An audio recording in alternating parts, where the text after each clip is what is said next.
Scène d'aéroport classique, le contrôle des bagages. Mais cette jeune femme n'est pas une voyageuse, c'est une élève. Quelle est la fonction qui va te permettre de voir un petit peu mieux juste le couteau seul?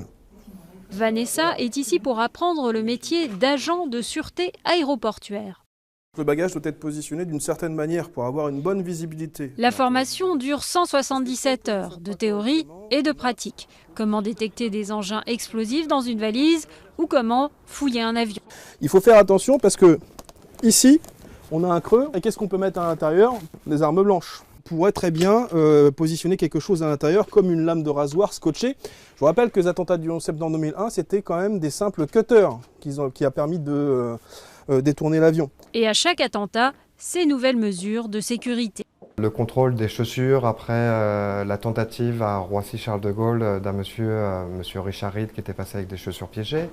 L'évolution aussi des contrôles sur les liquides explosifs, sur les matériaux de pâte molle, de choses comme ça.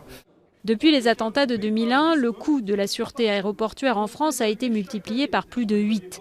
Aujourd'hui, on compte 11 000 agents de sûreté dans les aéroports de l'Hexagone, tous triés sur le volet. Ces agents, une fois qu'ils ont eu leur diplôme, vont obtenir une carte professionnelle.